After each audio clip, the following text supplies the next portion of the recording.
just a second, and we are now recording. Hi, everybody. Welcome to the Library and Information Science portion of this welcome session. We're glad that you could join us. I'm here. I'll be doing most of the talking, but we've also got Heather. If you have any questions and you want to put those in the chat, or if you've got any issues, feel free, and Heather will respond on the back end. So we expect the session to take about 30 minutes. You're welcome to ask questions as you have them, or you're welcome to save them to the end. We are happy for all things. So let's get started. So this is a 36-hour program. That's pretty standard for master's programs. That's 12 classes. It is completely online. We don't have any face-to-face classes. So even if you are here in Lexington, you will still be taking all of your classes online. And our online classes are offered in an asynchronous model. So some graduate programs that are online are offered synchronously. So you have to be online at a particular time every day, some week, to get your course content. We find that that model doesn't really work for most of our students. So we offer an asynchronous model. So if there's any lecture content, it will be pre-recorded. It will be up in Canvas, which is a learning management system that we use. And then it's up to you to schedule time during your week to participate in the class, to complete the readings, to do any activities or work. Most classes run on a weekly or a bi-weekly schedule, so it's not a free-for-all. There is still structure in an asynchronous class. So you'll start the semester with the on-campus classes and at the same time, and then like I said, usually have those weekly modules to keep you engaged with the course content. One nice thing is that as an online student, a graduate student at UK, you will pay the online graduate student rate. And that's true if you're a resident or if you're a non-resident. So if you're here in Kentucky, it's actually a little bit lower than in-state tuition, which is kind of nice. And if you're out of state, it's really nice because out-of-state tuition is quite high. So this is a much more affordable way to complete your degree. We have about 300 students in the program right now. So we're not one of the biggest, we're not one of the smallest, we're sort of right in the middle. We are one of the oldest programs. However, we have been teaching library science here at UK continuously since 1918. And we have over 30 years of experience in distance education. We had satellite campuses for a while, remote instruction, and we've been fully online since Heather and I were in the program, which was, it's been a minute now, but not too far back. We have 10 full-time faculty, and we are well ranked with US News and World Report, 17th overall for LIS programs, 3rd for health information, 11th for school library media, and does that say 12th or 13th? 12th for services for children and youth. Sorry, my lovely little menu options at the bottom are hiding things. So I mentioned a couple of concentrations that we have: health information, where we're well ranked, youth services and literature. We also have things that you would expect: academic libraries, public libraries. We also have well-founded school library for those of you that are certified teachers and want to go on to be public school librarians. The important thing about the concentrations, other than school libraries, is that they're not formal degree designations. These won't appear anywhere on your transcript. They're not part of your official record. It's really more for us to use internally and for you to have an idea of how to map your classes. So on our website, we will list each of the concentrations with a little description and say, if you're interested in this, these are the classes we would recommend. You're not required to take all of those classes, and you're welcome to mix and match. So if you're really interested in some classes in academic libraries, but also information technology and systems, we want you to combine those together.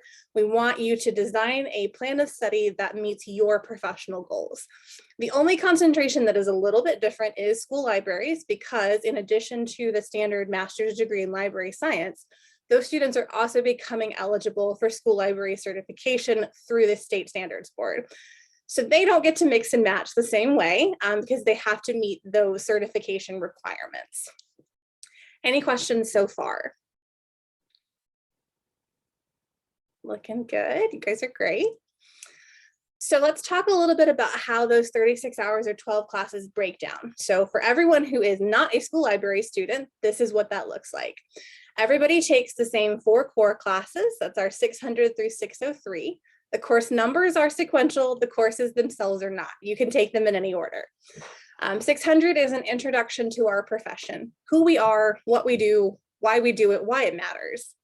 601 is more about information seeking. How do we find information effectively and efficiently? How do we connect people with information that meets their needs? 602 is kind of the flip side of 601. 602 is about information organization, knowledge organization.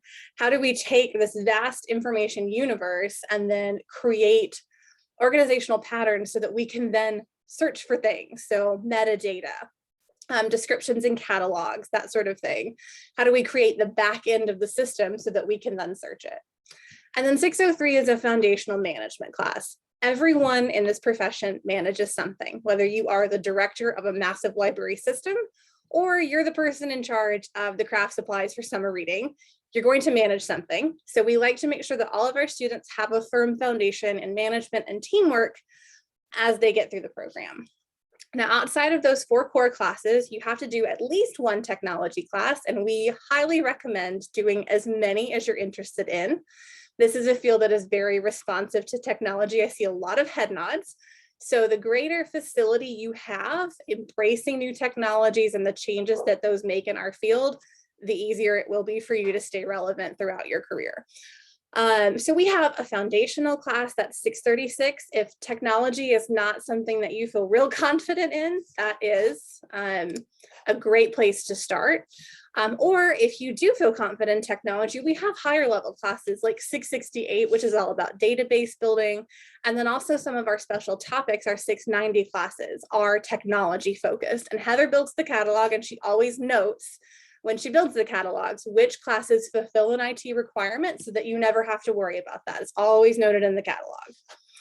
Outside of the core and the technology class, you have 7 electives. You can pick anything across the catalog, customize your program to fit your needs. And among those 7 classes, you can do a practicum, a course credit for like an internship with certain requirements. You can't get credit for your current job, but you can get credit for doing an internship. And if you can get paid, that is our favorite. We want you to get paid for your internships. There's also an independent study. So if you're really interested in some aspect of this field that we don't have a set class on, you can design your own class under the supervision of one of the full-time faculty. I did this when I was in the program. I found it very useful. It's not for everyone, but if there is an area that you want to explore more, this is a great way to do it. I wanted to jump in, Ashley, just on the subject of independent studies and practicum. So for the practicum course, you do not have to be in Kentucky. We have students who are able to complete practicums wherever they may be located. We facilitate that with a learning contract. And so for instance, we had a question from someone about law librarianship. So we have one course specific to law librarianship in the summer, but if you wanted to gain further experience or you wanted to work at, do an internship at a legal office or a law library in an academic unit somewhere where you're located, you would be able to pursue that and facilitate that possibility with the learning contract. And then I also make myself available to those students who are interested in doing independent studies or practicums to go over everything and answer any questions you may have about the process and to even speak with employers who might be interested. And I share those opportunities frequently with our students. So I wanted to just touch on that for any of you who were particularly interested in those specific opportunities. So yes, you do have Heather as a support system if that's something that you want to do, and she can help facilitate that process, which is really nice.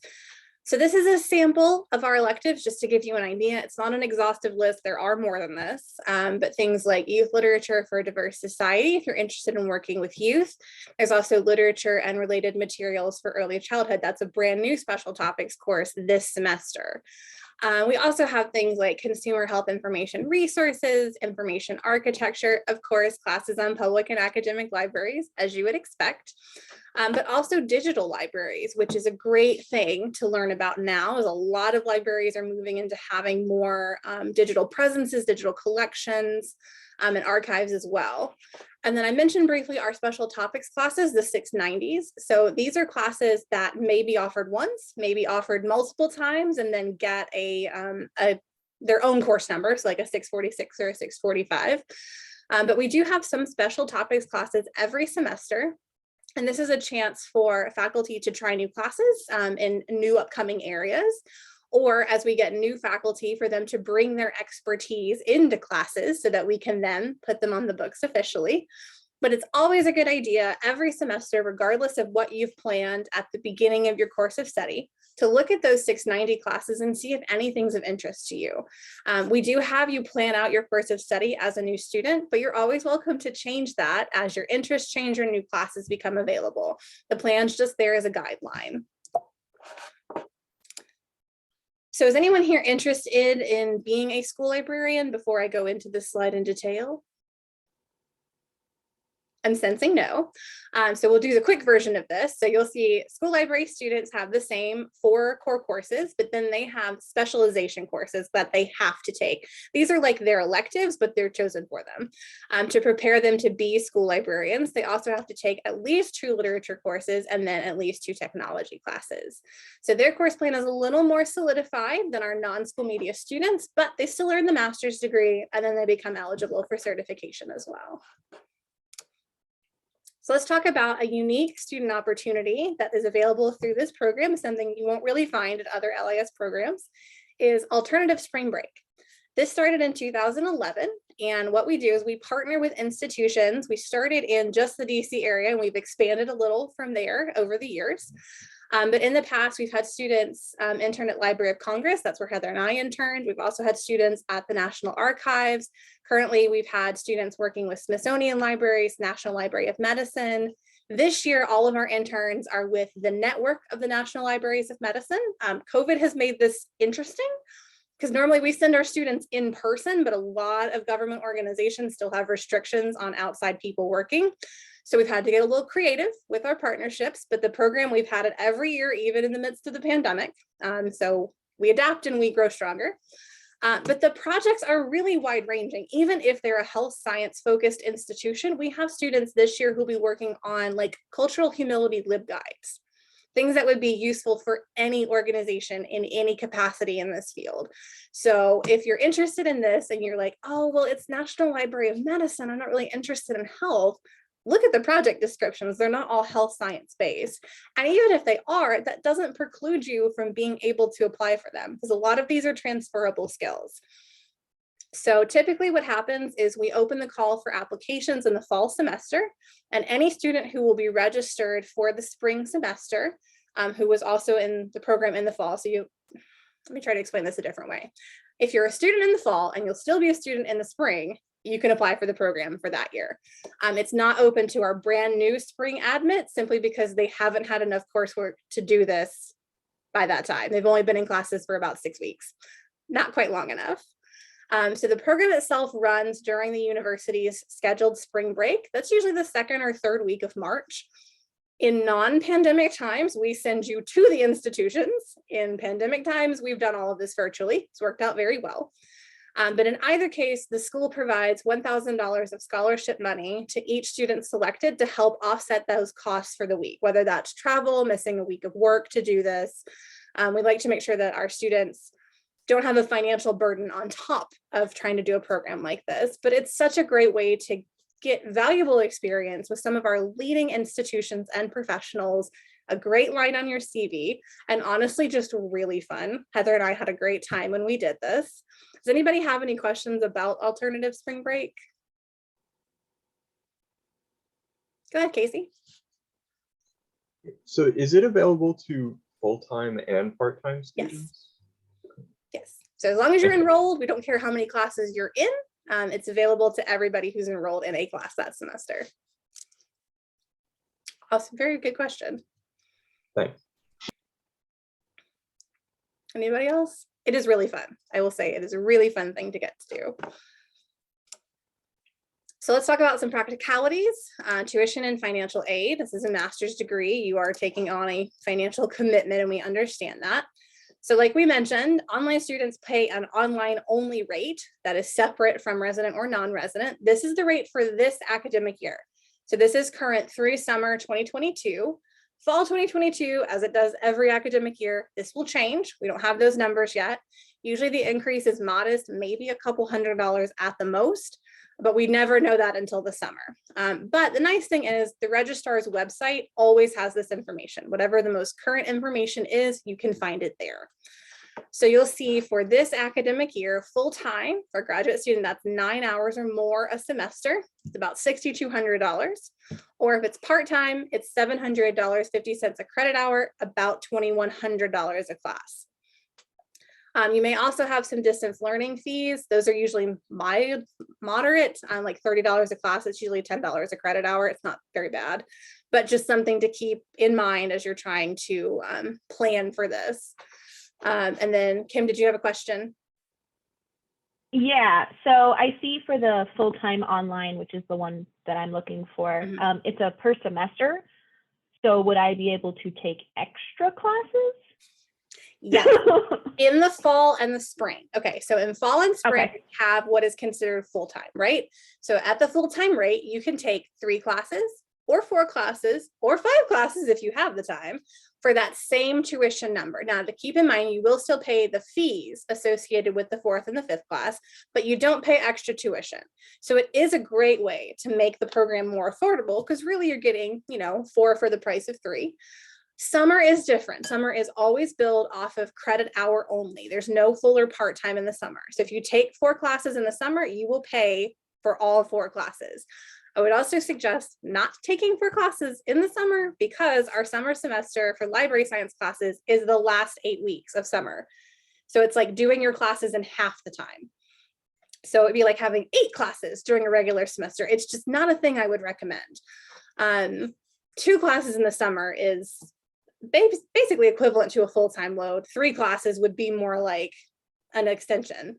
The other thing to keep in mind is that if you are thinking about taking out federal aid to help pay for your degree, there is a minimum credit hour requirement, which is usually 5 hours. For us, that's effectively 6 because we don't have any things that's not a 3 credit hour class. So if you want federal aid, you will likely need to be taking at least 2 classes a semester. Just something to think about. And we do have financial aid counselors and student account services representatives that you can talk to. Heather and I actually can't see any financial information for any student. It's a privacy issue. So if you have questions about financial aid or billing, those go to those 2 resources. There are people there that are experts and can help you. In terms of application deadlines, we're currently accepting applications for summer and fall 2022. So for fall semester, that's a July 1st deadline. For summer semester, that's March 15th. Pardon me. But if you're interested in maybe an assistantship or a scholarship, those deadlines are actually a little bit sooner. So anyone who's interested in applying for an assistantship, you need to get that application in with basically the next week or so, because assistantship applications are due March the 1st. And in order to be considered for an assistantship, you have to be admitted to the program. So program application first, then assistantship. Scholarships, you may have a little bit more time. Our school-sponsored scholarships, those applications aren't due until the summer. Kentucky Library Association is the same way. I'll get more into scholarships in a minute. But something like American Library Association, their scholarship deadline is March the 1st. So again, you need to be admitted to your program before you apply for those scholarships. So if those are things that you're looking in for aid, try to get those applications in soon. If you're here and you're planning ahead for next spring, that's great. The deadline for spring 2023 is November 15th. And stuff happens, plans sometimes change. So these dates, July the 1st, November 15th, March 15th, they're consistent year to year. So if something happens and you need to delay and start, say, in 2024, you can still bank on these particular deadlines. So scholarships, yay, we like when things get paid for by not us. There are fellowships at the university. This is the most competitive form of funding simply because they're very few. I think last year they awarded less than a dozen. And you're competing with all of the other graduate students at UK, and I think there's over 8,000 now. So very small pool versus a very large number of applicants. That said, we encourage you to look at those fellowships requirements and see if you qualify, if you would be a competitive candidate, because if you are, please do apply for them. We have had library students be awarded fellowships, so it is worth your time if you are a competitive candidate. Every fellowship has a different deadline. Some are awarded in the fall, some are awarded in the spring, some are awarded for full years, multiple years. So you need to look at each one individually to see what the requirements are and when the deadlines are. We also typically have a limited number of assistantships, graduate assistantships, where our students work for an on-campus library. So you do physically need to be able to work here in Lexington. If you can commute, that's fine. You don't have to live in the city, but you do have to be able to work in an on-campus library. And payment for 20 hours of service in that library each week, the students receive a full tuition scholarship for the fall and spring semesters. And they also receive health insurance and a small stipend. So it is another way to make grad school more affordable. I also have scholarships that are open to everybody in the program, whether you're full-time or part-time here in Kentucky or outside of it. They're typically modest, $500 to $1,500, but certainly enough to help offset the cost of a class. And those applications are due June 15th. So we have the link for it on our website, and you can apply. It's a Google form. It's not too hard. Where you have opportunities for larger scholarships are external to our institution. The American Library Association, as you would expect, huge supporter of students in this field. Their scholarships are usually multiple thousands of dollars. Sometimes they're awarded one semester, sometimes it's multiple. And they range. So there's some very general scholarships that are open to everybody. And then there's also scholarships that are very specific based off of personal characteristics or intended careers in the field. So like the fellowships, it's worth looking at all of them, applying for the ones that you qualify for. We always hear anecdotally every year, scholarship money goes unawarded because people are like, oh, well, other people will be more qualified. I'm not going to apply. And then no one ends up applying. And so nobody gets the money. So we would much rather you apply for the stuff that you're qualified for. And if you get the money, we will celebrate with you because we're always happy when our students get scholarships. Other places you can look are your state library associations. So Kentucky Library Association does a couple scholarships. Those are due in the summer every year. But most other state library associations have them too. What's really fun about this is that most associations have these rules.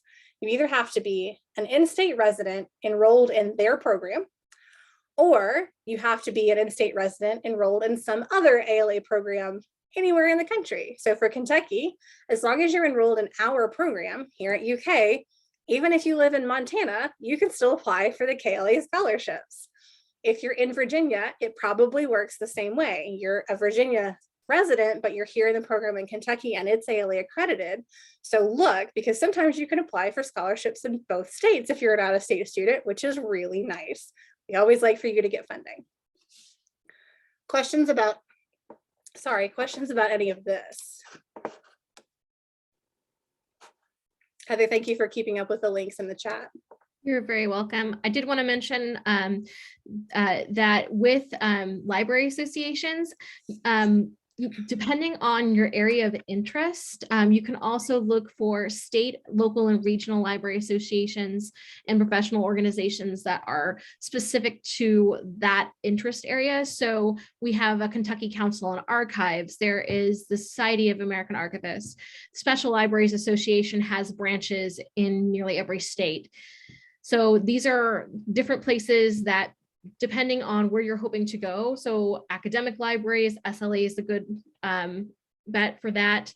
There are public library associations, school library associations. So don't just limit yourself to kind of looking at these big ALA scholarships. There's so many opportunities, and these are also great opportunities, not only just to apply for scholarships, but also memberships, continuing professional development, and things that will benefit you as you are entering your career in library science as well. And the student rates are also usually very affordable comparatively. So for instance, ALA does a combined membership with ALA and your state library association, I think for $43 a year right now. So you get membership to the national one and to your local state one in the same bundle. KLA's membership is super affordable anyway, but it's nice to get that student rate for both of them at the same time. So let's talk a little bit about how to apply. So in terms of admissions requirements, we're looking for an undergraduate GPA of a 3.0 or higher, or if you've done any graduate work, a 3.0 or higher there as well. We often get this question. No, it doesn't matter what field your undergraduate degree was in, as long as it's from an accredited institution. The beautiful thing about library science is that people come from every undergraduate major into this field. So we've got folks from business, we've got folks from science, from the humanities, from the social sciences, theology. People come from everywhere, and that's great because what that means is you have subject-specific knowledge already. And then you learn library science, and then you can do that across multiple subjects. So it's all useful. Every background is useful. Beyond that, we're looking for 3 letters of recommendation. That can be any combination of academic and professional. We understand some people have been out of school for a while. A lot of people come into this as a second career. That's fine. Co-workers, bosses, supervisors, any sort of professional roles that you've had, we can accept recommendations from those people. And all 3 can be professional if that's what suits your needs best, or all 3 can be academic if you're fresh out of undergrad. That happens too. So anything along that spectrum. What we do ask is that you not submit personal references. We understand your friends and family may know you very well, but not in the capacity that we're looking for in a graduate application. Another element is the personal statement. So this doesn't have to be very long, 200 or 300 words, but we want you to answer 2 things. 1, why do you want to go into this field? What is it that you're interested about? Why do you want to be a librarian or an information professional? What are you hoping to do? And the second one is, why is our program a good fit for your career goals? So why do you want to come to UK versus other programs? And then the last element is a current CV or resume. We just want to get a sense of what kind of professional experience you've had, what sort of background you had. You will see space for other things in the application, like a writing sample or a portfolio. You can ignore those. We don't require them. The reason that you see them is that every graduate program at UK shares the same application portal. So if one program requires something, it appears on every program's application. So unless we list it on our website, just ignore those spaces. You don't need it. It is fine. You can leave them blank. In terms of how to get to the application, there's a lot of ways to do this. Some of them involve a lot more clicking than others. This is the most direct path. So if you start from our graduate school's website, which is very conveniently gradschool.uky.edu, you will get to a page that looks just like this. That second option, prospective students, the first option down, apply, takes you straight to the application portal. It is the quickest way to get to it. But like I said, there's other ways. So if you go to it from another method, it doesn't matter. This is just the fastest way to do it. And from there, you'll be asked to enter your demographic information, upload transcripts. Unofficial student transcripts are fine for the application as long as they have your name, all your grades, and the name of the institution on them. If you're going to have to order an official transcript, please send it to me rather than yourself. And send me an email letting me know that you've done that, because what I can do is I can send you a copy of that document that you can upload into your application, and then send the one that you sent me to the graduate school, and it will count as official. If you order an official transcript and send it to yourself and upload it into the application, the graduate school is going to make you order another one and send it straight to them. So I would like to save you ordering multiple transcripts. Just send it to me, and then we'll work with you from there so that you don't have to order it twice. And that's all that we have for the presentation itself. You could always reach out to me. My email is ashdewitt@uky.edu. You can get to Heather at sis@uky.edu. And at this point, we'll just open the floor for whatever other questions you have that we haven't answered. I had a quick question because you said transcript has your name on it. So it does, but it is not my current name.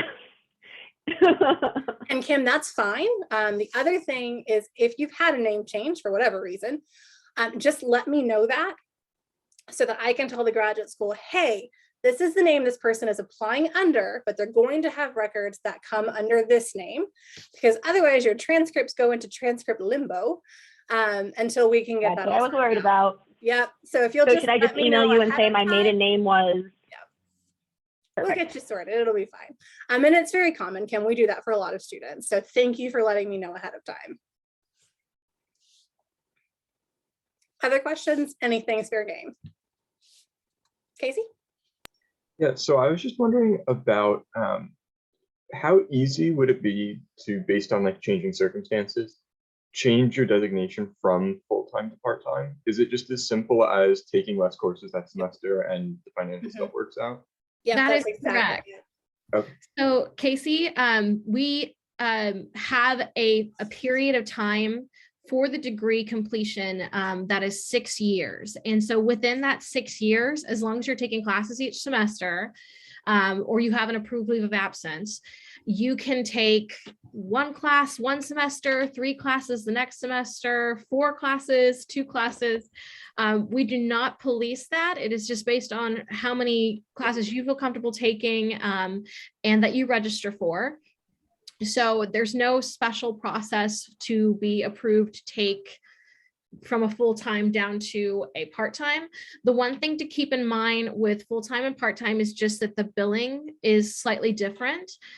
So for instance, if you are taking 4 classes, so an expedited path in a fall or spring semester, then that 4th class is included with the price of the 3 full-time classes.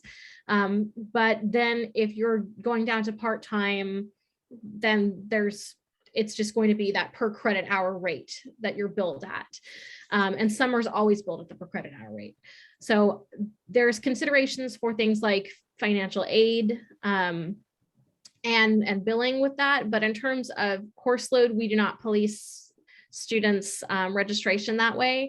The only thing we will do is follow up with you if for some reason you haven't registered for classes, to make sure that you haven't missed your registration window, or if you need an approved leave of absence for any particular reason, medical or otherwise, that we can help you with that process to make sure that you can maintain your enrollment, while taking care of whatever situation is happening at the time. So there's no particular mandate for being part-time and then full-time. You can kind of go at the pace that works for you. And we also like this because it allows students to, for instance, take opportunities that are coming their way. So if you're starting a new job, and you don't have time for a full-time course load and you want to go back to 1 or 2 classes in order to maintain that balance, that is something that's possible in that regard. Thanks so much.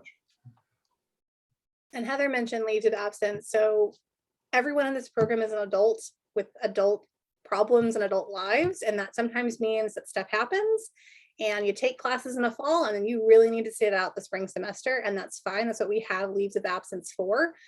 You just request those before the semester starts, and we do them by semester, but you can sit out for up to a year if you need to.